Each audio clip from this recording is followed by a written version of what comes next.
नमस्कार, prime time लेकर मैं हूं आपके साथ सुहेल खान। आप देख रहे हैं बंसल न्यूज। शुरुआत करेंगे सियासी खबर के साथ। उपचुनाव की तारीखों के ऐलान के साथ ही एमपी में सियासी पारा चढ़ने लगा है। सबसे ज्यादा हलचल खंडवा लोकसभा सीट को लेकर है, जहां प्रत्याशी चयन को लेकर कांग्रेस और बीजेपी दोनों ही दलों में चर्चाओं और अटकलों का दौर जारी है। इधर निर्दलीय विधायक सुरेंद्र सिंह शेरा की कांग्रेस से टिकट की दावेदारी ने सियासी माहौल को और भी दिलचस्प बना दिया है। शेरा भैया का टिकट होगा सर, ठाकुर जयश्री सुरेंद्र सिंह ठाकुर का ही टिकट होगा। Don't worry. कांग्रेस से हाँ, अगर सर्वे होगा, अगर आम आदमी की सुनेंगे, आम कार्यकर्ता की सुनेंगे, आखिरी वोटर की सुनेंगे, तो उसमें जयश्री सुरेंद्र सिंह का नाम ही आएगा। ये कांग्रेस में ही हो सकता है। पार्टी के बाहर का शख्स भी पूरे अधिकार के साथ टिकट मांग रहा है। सुरेंद्र सिंह शेरा ने खंडवा लोकसभा उपचुनाव के लिए अपनी पत्नी के लिए पूरे दमखम के साथ दावेदारी ठोक दी है। इधर अरुण यादव दिल्ली में डेरा डाले हुए हैं और टिकट के सबसे प्रबल दावेदार माने जा रहे हैं और उन्होंने तैयारियां भी शुरू कर दी हैं। टिकट किसको मिलेगा नहीं मिलेगा, मैं तो कोई उसके लिए अधिकृत नहीं हूँ। दिल्ली अधिकृत है। दिल्ली जिसको भी टिकट देगी, केवल खंडवा लोकसभा नहीं, 4 जगह और चुनाव होने हैं। जो दिल्ली तय करेगी वो हमारा उम्मीदवार होगा और हम उसके लिए जिस जान से काम करें उसको जिताएंगे। यहाँ से ये हमारा एजेंडा है। इधर बीजेपी खंडवा में पहले से ही चुनावी मोड में है।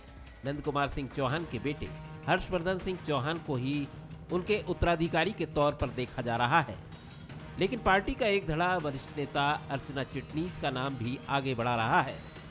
इन नामों के दावेदारी के बीच हालांकि सभी पार्टी के फैसले को ही सर्वमान्य बता रहे हैं। भारतीय जनता पार्टी की अपनी एक रीति नीति है, एक व्यवस्था है और यहाँ पर कोई उम्मीदवारी के आवेदन लेके नहीं जाता। और जो वर्षों से काम कर रहे हैं कार्यकर्ता, पार्टी उनको जानती है, पहचानती है, समझती है। मैं जो कुछ हूँ भारतीय जनता पार्टी के कारण ही हूँ और अंतिम सांस तक भारतीय जनता पार्टी के माध्यम से सेवा करती रहूंगी, अपने जीवन को सार्थक करूंगी। जाहिर है खंडवा में घमासान की पूरी तैयारी है और इस लोकसभा सीट पर जबरदस्त मुकाबला होना तय है, लेकिन फिलहाल दोनों पार्टी प्रत्याशी चयन की अंदरूनी चुनौती से जूझती नजर आ रही हैं। गोपाल देवकर, बंसल न्यूज, खंडवा। इस बार खंडवा लोकसभा उपचुनाव दिलचस्प होगा। बीजेपी कांग्रेस जहां एक दूसरे को कड़ी टक्कर देंगे, वहीं अखिल भारतीय हिंदू महासभा ने भी ताल ठोंकने का ऐलान कर दिया है। हिंदू महासभा ने खंडवा लोकसभा उपचुनाव में उम्मीदवार उतारने का फैसला किया है। हिंदू महासभा के राष्ट्रीय उपाध्यक्ष जयवीर भारद्वाज ने कहा है कि पार्टी खंडवा लोकसभा चुनाव में पूरे दमखम के साथ उतरेगी और देश के कई हिस्सों से हिंदू महासभा के पदाधिकारी और कार्यकर्ता खंडवा पहुंचेंगे, प्रचार प्रसार में जुटेंगे। खंडवा लोकसभा से हिंदू महासभा अपना प्रत्याशी यह उम्मीदवार खड़ा करने जा रही है। हिंदू महासभा देश के अंदर भारत को हिंदू राष्ट्र घोषित किया जाए, इस मुद्दे को लेकर जो है अपना लोकसभा के चुनाव में अपना उम्मीदवार उतार रही है और जिसका संयोजक राजेंद्र शर्मा जी को बनाया गया है। ये सारी की सारी व्यवस्थाएं, क्योंकि देश को हिंदू राष्ट्र घोषित करने का इससे अच्छा सुनहरा मौका कोई नहीं। एमपी में उपचुनाव का बिगुल बज चुका है। बीजेपी ने दमोह उपचुनाव में मिली हार से सबक लेते हुए अपनी चुनावी रणनीति और भी धारदार कर दी है। बीजेपी किसी कीमत पर इन उपचुनाव में पराजय का मुंह नहीं देखना चाहती।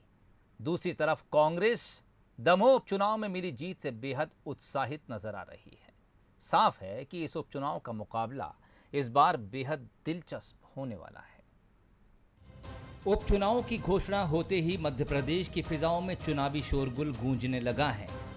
राजनीतिक दल उपचुनाव में जीत के लिए पसीना बहा रहे हैं।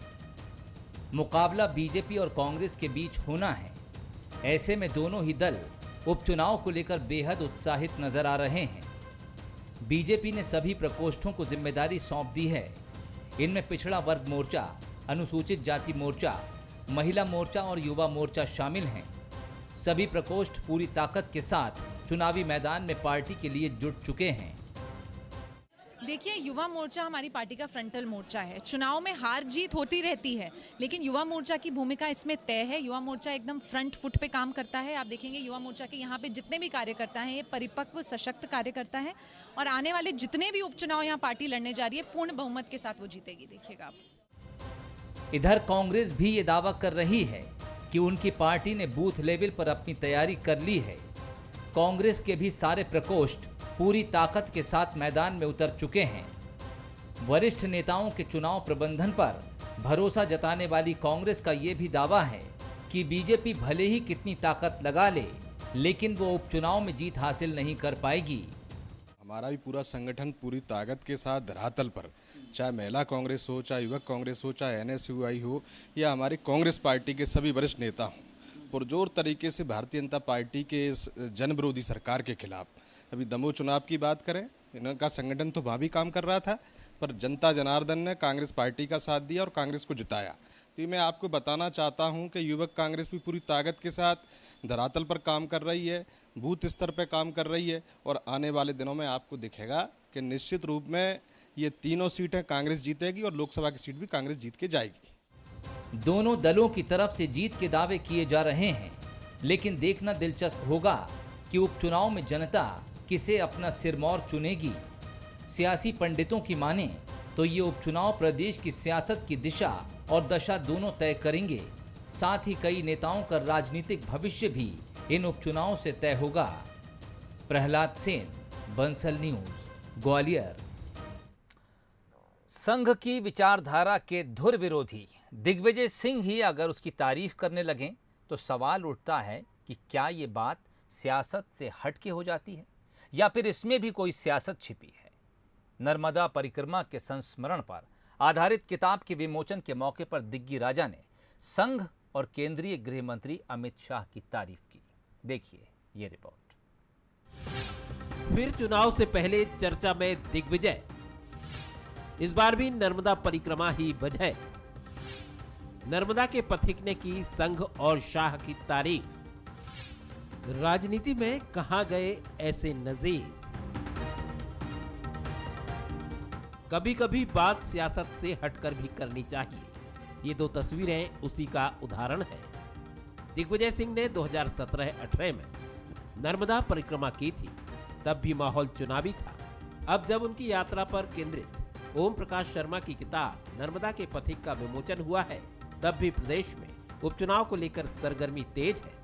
सबसे बड़ी बात यह है कि किताब के विमोचन के दौरान दिग्गी राजा ने राष्ट्रीय स्वयंसेवक संघ और केंद्रीय गृह मंत्री अमित शाह की तारीफ की। राष्ट्रीय स्वयंसेवक संघ का सबसे बड़ा आलोचक हूं मैं। हाँ, विचारों का मतभेद है, लेकिन जहां भी मैं जाता था 2-4-8 दिन के बाद कोई एक हमारे पास संदेश आता था कि साहब कोई RSS के व्यक्ति आपसे मिलना चाहते हैं, बुलाइए।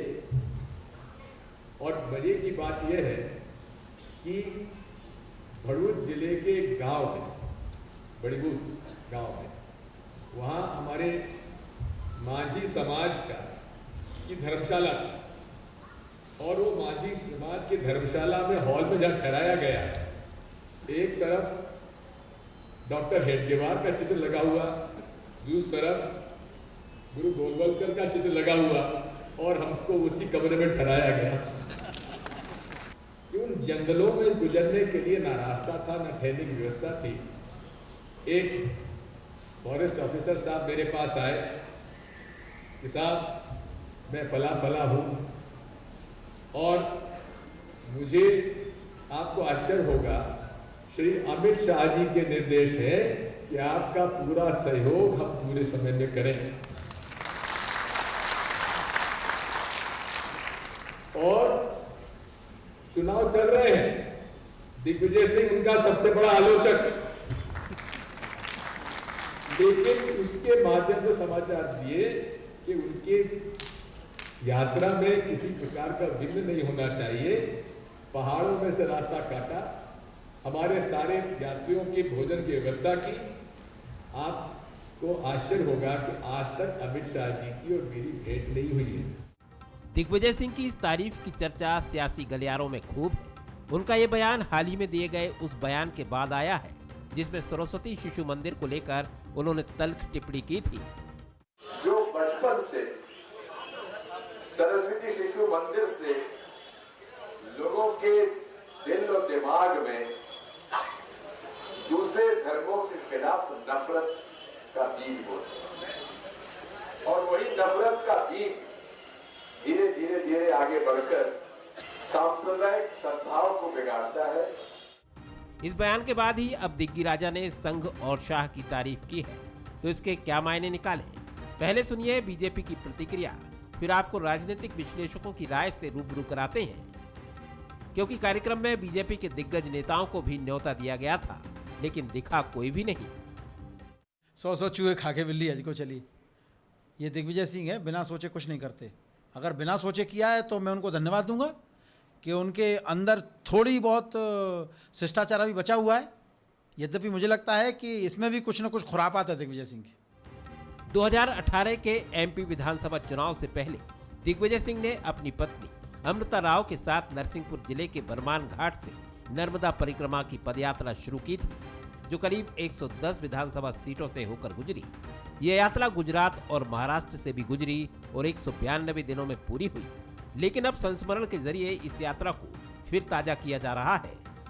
शाह और संघ की तारीफ भी कर दी गई है और अभी प्रदेश में 4 सीटों पर उपचुनाव भी होने हैं, तो मतलब निकालने वाले अपनी अपनी समझ से मतलब निकालने लगे हैं। Bureau report, Bansal news, Bhopal. 30 सितंबर को स्वर्गीय माधवराव सिंधिया की 20वीं पुण्यतिथि मनाई गई। माधवराव सिंधिया की समाधि पर श्रद्धांजलि देने वालों का तांता लग गया। पहले जहां सिर्फ कांग्रेस के नेता और कार्यकर्ता नजर आते थे, अब वहां बीजेपी के नेता भी श्रद्धांजलि देने पहुंचे और दोनों ही दल के नेता सिंधिया को अपना बताने में जुट गए। स्वर्गीय माधवराव सिंधिया की आज 20वीं पुण्यतिथि है। सिंधिया राजवंश की छतरी पर सुबह से ही लोग श्रद्धांजलि देने के लिए पहुंच रहे हैं। 2 साल पहले तक जहां सिर्फ कांग्रेस के नेता कार्यकर्ता पहुंचते थे, इस बार बीजेपी के नेता भी माधवराव सिंधिया को याद कर रहे हैं। कांग्रेस ने हर साल की तरह सुबह प्रभात फेरी निकाली और प्रभात फेरी लेकर छतरी पहुंचे, जहां माधवराव सिंधिया को श्रद्धांजलि अर्पित की गई। कांग्रेस नेताओं का कहना है कि वो माधवराव सिंधिया की हर पुण्यतिथि पर आयोजन करते हैं, क्योंकि उन्होंने कांग्रेस में रहकर विकास की गंगा बहाई है। निरंतर 2001 के बाद उनकी पुण्यतिथि और उनकी जयंती मनाते आई है कांग्रेस, और कांग्रेस हर बार जो है प्रभात रैली के रूप में आती है और यहाँ पर पुष्प अर्पित करती है। बाकी लगातार हम यहीं आते हैं। इस बार किस तरह का आयोजन किया? हमारा नियम बना हुआ है पिछले 20 साल से कि हम लोग जो है प्रभात रैली निकालते हैं, नारे लगाते हुए आते हैं। ये विकास किया ग्वालियर का और विकास के मसीहा कहलाए। ज्योतिरादित्य सिंधिया के बीजेपी में शामिल होने के बाद माधवराव सिंधिया भी बीजेपी के हो गए। बीजेपी नेता पहुंचे, श्रद्धांजलि दी और उन्हें याद किया। 20 साल आज श्रीमान माधवराव सिंधिया जी को हमसे जुदा हुए हो गए। निश्चित तौर पर हम सब लोग उनकी याद में, क्योंकि उनके बताए हुए मार्ग पर ही चले हैं, और निश्चित तौर पर उन्होंने जो अंचल के लिए, प्रदेश के लिए, देश के लिए किया, वो सौगातें भी हर आदमी के पटल पे हैं। हम उनके चरणों में शीश झुकाते हैं और उनको पुष्पांजलि अर्पित करते हैं। दोनों दलों के नेता सिंधिया को अपना बताने में जुटे रहे। इस दौरान दिलचस्प वाकया भी पेश आया, जब कांग्रेस जिला अध्यक्ष देवेंद्र शर्मा और बीजेपी नेता अशोक शर्मा का आमना सामना हुआ। बातों ही बातों में दोनों नेताओं ने एक दूसरे को विचारधारा बदलने का ऑफर भी दे दिया। आप लोग फोटो लगा दिए और महाराज ने जो हमेशा ये कहा कि मुख्य धारा से जुड़ के चलना है, मुख्य धारा देश वही तो कह रहा है, मुख्य धारा से जुड़ो, मुख्य धारा से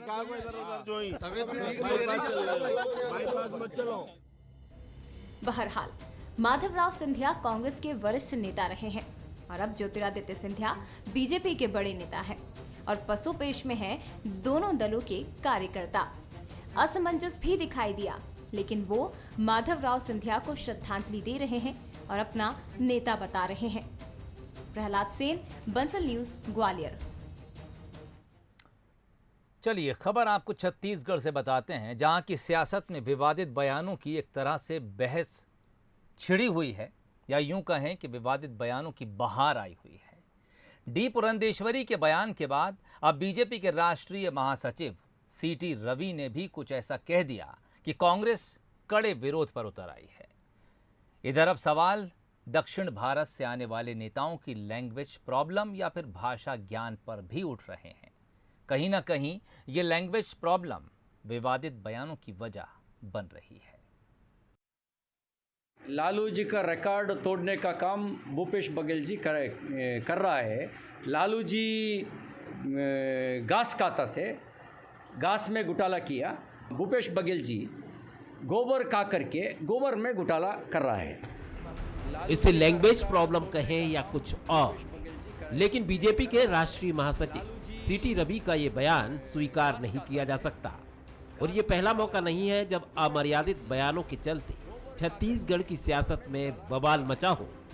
कुछ दिन पहले ही बीजेपी की प्रदेश प्रभारी डी पुरंदेश्वरी के बयान में शब्दों की मर्यादा टूटी थी और कांग्रेस ने इसे पूरे छत्तीसगढ़ का अपमान बताया था। एक बार अगर आप पीछे मुड़कर थूकेंगे ना, उस थूक में भूपेश बघेल और उनके पूरे मंत्रिमंडल बह जाएगी। पुरंदेश्वरी के बाद सीटी रवि के इस बयान पर भी कांग्रेस ने कड़ी आपत्ति दर्ज की है। कांग्रेस का कहना है कि बीजेपी लगातार मुख्यमंत्री को और छत्तीसगढ़ को अपमानित करने वाली भाषा का इस्तेमाल कर रही है। इधर बीजेपी ने भी कांग्रेस को शब्दों की मर्यादा रखने की सलाह दी है। रमन सिंह भी कांग्रेस को भाषा में सतर्कता बरतने की सलाह देते नजर आए थे। इतनी अभद्र शब्दावली, यही इनका संस्कार है, यही भाजपा का चाल चरित्र और चेहरा है। मुख्यमंत्री भूपेश बघेल प्रतीक हैं छत्तीसगढ़ के स्वाभिमान के, छत्तीसगढ़ के किसान मजदूर के, छत्तीसगढ़ के विकास के, नरवा घुरवा बाड़ी जैसी जनहितकारी योजनाओं की, और उनके ऊपर गोबर खाने की बात कहकर, थूकने की बात करके भारतीय जनता पार्टी अपनी घृणा और नफरत की राजनीति को उजागर कर रही है। यह अक्षम्य है। दरअसल अमर्यादित बयान हमेशा ही सियासी अदावत के कारण नहीं आते, बल्कि कई बार लैंग्वेज प्रॉब्लम यानी भाषा की कम समझ भी इसकी वजह बनती है। बात बीजेपी की हो या कांग्रेस की, दक्षिण भारत से आने वाले नेता हिंदी या स्थानीय बोली को उतना नहीं समझ पाते और ऐसे शब्दों का इस्तेमाल कर जाते हैं जो विवाद का विषय बनते हैं। जाहिर है राजनीतिक पार्टियों को इन बातों का भी ख्याल रखते हुए थोड़ी सहिष्णुता तो बरतनी ही होगी। अभिषेक शुक्ल, बंसल न्यूज, रायपुर। बिलासपुर के सिम्स कर्मियों की हड़ताल को लेकर स्वास्थ्य मंत्री टीएस सिंहदेव ने लिखित में निर्देश दे दिया कि ऐसे कर्मचारी जिनकी भर्ती में एसआईटी जांच में गड़बड़ी पकड़ी गई उन्हें बर्खास्त कर दिया जाए और जिन कर्मचारियों की भर्ती सही है उन्हें नियमितीकरण का लाभ दिया जाए। ये पत्र मिलने के बाद कर्मचारियों में हड़कंप मच गया और वो किसी को भी हटाए जाने पर हाई कोर्ट तक लड़ाई लड़ने की बात कह रहे हैं। तो सिम्स प्रबंधन जांच का हवाला दे रहा है। बिलासपुर से देखिए ये खास रिपोर्ट। बिलासपुर के मेडिकल हॉस्पिटल सिम्स के 316 कर्मचारी बीते सवा महीने से हड़ताल पर हैं। इन कर्मचारियों की मांग है कि 2013 से 14 में उनकी तृतीय और चतुर्थ श्रेणी में भर्ती की गई, लेकिन 7 साल बाद भी उनका प्रोबेशन पीरियड समाप्त नहीं हुआ है। साथ ही वेतन बढ़ोतरी का लाभ भी नहीं दिया गया। इधर इन कर्मचारियों की हड़ताल को देखते हुए स्वास्थ्य मंत्री टीएस सिंहदेव ने निर्देश दिए हैं, जिसमें एसआईटी जांच में सही पाए गए कर्मचारियों को छोड़कर बाकी कर्मचारियों को बर्खास्त करने की कार्रवाई करने को कहा गया है, जिसे लेकर हड़ताली कर्मचारियों के बीच हड़कंप मच गया है और वे इसके लिए प्रबंधन को दोषी ठहराते हुए किसी पर भी कार्रवाई होने पर कोर्ट का सहारा लेने की बात कह रहे हैं। संगठन कर्मचारियों की गलती नहीं मानता है, क्योंकि कर्मचारी नियमता हैं तो कर्मचारी के लिए तो संगठन शुरू से आखिरी तक लड़ेगा। अगर उनको निकाल दिया जाएगा तो भी उनके लिए हम लोग जो है लड़ाई जारी रखेंगे और हम लोग ज़्यादा होगा तो माननीय उच्च न्यायालय के शरण में जाएंगे। इधर सिम्स प्रबंधन की माने तो भर्ती में गड़बड़ी सामने आने के बाद मामला जांच के दायरे में है। करीब 260 कर्मियों के कागजात की जांच हो चुकी है। 60 कर्मचारियों के कागजात की जांच चल रही है। उसके बाद रिपोर्ट शासन को सौंपी जाएगी। हाँ, उसका एक्चुअली अध्ययन किया जा रहा है। उस पर कुछ राज्य शासन से भी पत्र व्यवहार किए गए हैं कि एसआईटी जांच बहुत ज़्यादा स्पष्ट नहीं है और हम लोग उस चीज़ों पे बहुत ज़्यादा कमेंट भी नहीं कर सकते क्योंकि राज्य शासन के स्तर की एक कार्यवाही थी। उस पर जो भी निकल के आएगा, जैसे भी निर्देश प्राप्त होंगे वैसी कार्यवाही करेंगे। बहरहाल सिम्स के कर्मचारियों और प्रबंधन के बीच चल रही लड़ाई का परिणाम जो भी हो, लेकिन 1.25 महीने से चल रही हड़ताल की वजह से मरीजों को परेशानी उठानी पड़ रही है। ब्यूरो रिपोर्ट के साथ उमेश मौर्य, बंसल न्यूज, बिलासपुर। इस रिपोर्ट के साथ ही प्राइम टाइम बुलेटिन में फिलहाल इतना ही। तमाम अपडेट्स के लिए आप जुड़े रहिए बंसल न्यूज के साथ। मुझे इजाजत दीजिए। नमस्कार।